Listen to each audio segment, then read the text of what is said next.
रानी दुर्गावती की वीरतापूर्ण कहानी अवश्य जानें। महान रानी दुर्गावती का जन्म 5 अक्टूबर सन 1524 को मोहबा में हुआ था। दुर्गावती के पिता मोहबा के राजा थे। रानी दुर्गावती सुंदर, सुशील, विनम्र, योग्य एवं साहसी लड़की थी। बचपन में ही उसे वीरतापूर्ण एवं साहस भरी कहानियां सुनना एवं पढ़ना अच्छा लगता था।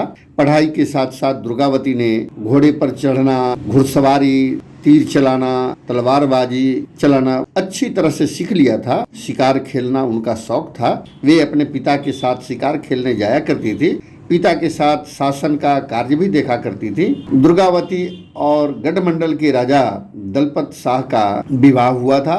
रानी दुर्गावती जी अपने पति के साथ गढ़मंडल में सुखपूर्वक रहने लगी। इसी बीच दुर्गावती के पिता की मृत्यु हो गई और मोहबा तथा कलिंजर पर मुगल सम्राट अकबर का अधिकार हो गया। विवाह के 1 वर्ष के पश्चात ही दुर्गावती का एक पुत्र हुआ था, जिनका नाम वीर नारायण रखा गया था। जिस समय वीर नारायण केवल 3 वर्ष के थे, उनके पिता दलपत शाह की मृत्यु हो गई थी। दुर्गावती के ऊपर तो मानो दुखों का पहाड़ टूट पड़ा था, परंतु उन्होंने बड़े धैर्य और साहस के साथ इस दुख को सहन किया। दलपत शाह के मृत्यु के बाद उनका पुत्र वीर नारायण को गद्दी पर बैठाया गया। रानी दुर्गावती उनकी संरक्षिका बनी और राजकाज स्वयं देखने लगी। वे सदैव प्रजा के दुख सुख का ध्यान रखती थी। चतुर और बुद्धिमान मंत्री आधार सिंह की सलाह और सहायता से रानी दुर्गावती ने अपने राज्य की सीमा बढ़ा ली।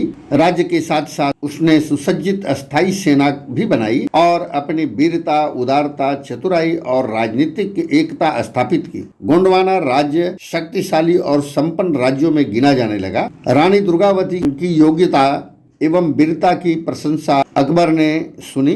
क्रूर अकबर, जिसे कईयों ने महानता का झूठा खिताब दे रखा है, उसने आसफ खान नामक सरदार को गोंडवाना की गढ़मंडल पर चढ़ाई करने का आदेश दे दिया। ये सोचकर कि एक औरत कितनी देर लड़ पाएगी, उसका हत्यारा सरदार आसफ खान ने भी समझा कि दुर्गावती महिला है, अकबर के प्रताप से भयभीत होकर आत्मसमर्पण कर देगी। परंतु रानी दुर्गावती को अपनी योग्यता, साधन और सैन्य शक्ति पर इतना विश्वास था कि उसे अकबर की सेना के प्रति भी कोई भय नहीं था। रानी दुर्गावती के मंत्री ने आसफ खान की सेना और सज्जा को देखकर युद्ध न करने की सलाह दी, परंतु रानी ने कहा, कलंकित जीवन जीने की अपेक्षा शान से मर जाना अच्छा है। आसफ खान जैसे असाधारण सूबेदार के सामने झुकना लज्जा की बात है। रानी सैनिक के वेश में घोड़े पर सवार होकर निकल पड़ी। रानी को सैनिक के वेश में देखकर आसफ खान के होश उड़ गए। रण क्षेत्र में रानी के सैनिक उत्साहित होकर शत्रुओं को काटने लगे।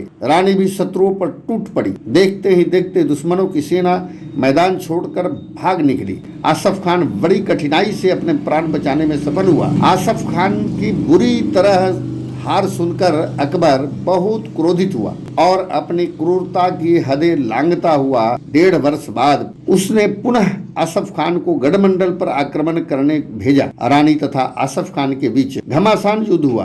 तोपों का वार होने पर भी रानी ने हिम्मत नहीं हारी। रानी हाथी पर सवार सेना का संचालन कर रही थी। उन्होंने मुगल तोपचियों का सिर काट डाला। यह देखकर आसफ खान की सेना फिर भाग खड़ी हुई। 2 बार हारकर कामुक जल्लाद अकबर और भी अधिक क्रोध, लज्जा और ग्लानि से भर गया। रानी दुर्गावती अपने राजधानी में विजयोत्सव मना रही थी। उसी गढ़मंडल के एक सरदार ने रानी को धोखा दे दिया। उसने गढ़मंडल का सारा भेद अकबर के सरदार आसफ खान को बता दिया। आसफ खान ने अपने हार का बदला लेने के लिए तीसरी बार गढ़मंडल पर आक्रमण किया। रानी ने अपने पुत्र के नेतृत्व में सेना भेजकर स्वयं एक टुकड़ी का नेतृत्व संभाला। दुश्मनों के छक्के छूटने लगे। उसी बीच रानी ने देखा उसका 15 वर्ष का पुत्र घायल होकर घोड़े से गिर गया। रानी विचलित न हुई। उसी सेना के कई वीर पुरुषों ने वीर नारायण को सुरक्षित स्थान पर पहुंचा दिया और रानी से प्रार्थना की कि वे अपने पुत्र का अंतिम दर्शन कर लें। रानी ने उत्तर दिया, इस समय पुत्र से मिलने का समय नहीं। मुझे खुशी है कि मेरे वीर पुत्र ने युद्ध भूमि में वीर गति पाई है, अतः मैं उससे देवलोक में मिल लूंगी। वीर पुत्र की स्थिति देखकर रानी 2 गुने उत्साह से तलवार चलाने लगी। दुश्मनों के सिर कट कट कर जमीन पर गिरने लगे। तभी दुश्मनों का एक बाण रानी के आंखों में जा लगा और दूसरा तीर रानी के गर्दन में लगा। रानी समझ गई कि अब मृत्यु निश्चित है, यह सोच करके जीते जी दुश्मनों के पकड़ में न जाऊं, उन्होंने अपनी ही तलवार अपनी छाती में भोंक ली और अपने प्राणों की बलि दे दी। इनकी मृत्यु 24 जून 1564 को हुई। रानी दुर्गावती ने लगभग 16 वर्षों तक संरक्षिका के रूप में शासन किया। कोटि कोटि नमन महान वीरांगना को। रानी दुर्गावती ने वीर स्मरण स्वीकार की थी, परंतु दासता स्वीकार नहीं की थी। ज्वाला रूपी रानी दुर्गावती का हत्यारा था अकबर, जिसे साजिशन महान बताया गया। अकबर की महानता के गुण गाने वाले उन्हें भी नहीं पता होगा कि उन्होंने आजादी, शौर्य, वीरता और बलिदान को केवल 2 या 4 परिवारों के आसपास इर्द गिर्द घुमा कर रख दिया है। इस भारत भूमि को आजादी और धर्म की रक्षा के लिए बहुत से बलिदान हुआ, उसमें रानी दुर्गावती का बलिदान उन महान बलिदानों में से एक है। पुनः सत सत नमन। हिंदी प्रेमी चैनल के तरफ से रानी दुर्गावती को सत सत नमन।